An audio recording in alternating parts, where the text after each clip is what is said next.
Şu ayın başında Türkmenistan'ın prezidenti Gurbanuly Berdimuhammedow Ministrler Kabinetinin göçme mejlisinde parahat 7 ýasaýy toplumunda täze 9 gatly ýasaýy saýlarynyň we beýleki detalaryň gurulşy baradaky karara gol çekdi. Bu karara laýyklykda Agdalyan mikroraýonunda 1520 masgala niýetlenen ýasaýy saýlarynyň 60-syny, 4 tany orta mekdebi, 8 çağlar bagyny we saglyk öýüni gurmak meýilleşdirilýär. Prezident Berdimuhammedow karara gol goýun pursady bina edilen detalaryň hilini berk gözükçülükde saklamagyň zerurdygyny tekrarlady. Emma prezidentiň nykdap tapsyran gözükçülük talabyna garamazdan bu ýerde öň, ýagny 2 ýyl mundan ozal gurulup ulanysy berilen ýasaýy saýlarynyň ýagdaýy o diýen öwürlikli däl.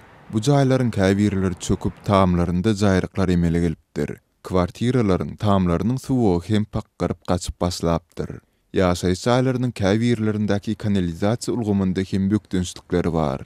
Bu mikroraýondaky ýasaýy saýlarynyň arasyndan çekilen köçeleriň hem opurulýan ýerleri bar. Trotuarlaryň gyralary döwlenleri hem az däl. Azatlyk radiosynyň habarçysy we Sebitiň ýasaýjysy Sultan Açylowa wakanyň bolup duran ýerinden şeýle habar berýär. Ene şu jaýryklar biz göçüp gelelik bäri gaýtalanyp turşy, üstüne taş döküp gitýärler ýöne.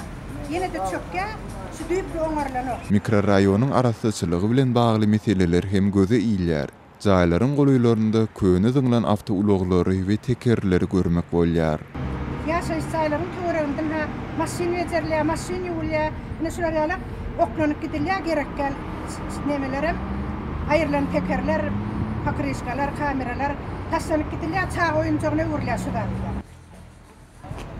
Ine şu bir ýaşaýy saýlaryň öňünde şular ýaly tanımadan maşinler goýulýar.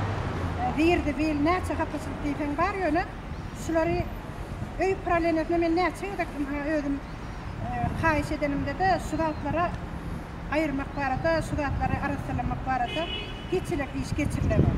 Ýatlap geçdik Parahat 7 mikroraýonynyň gurulşygyny 2011-nji ýylyň awgust aýynda badalga berilipdi.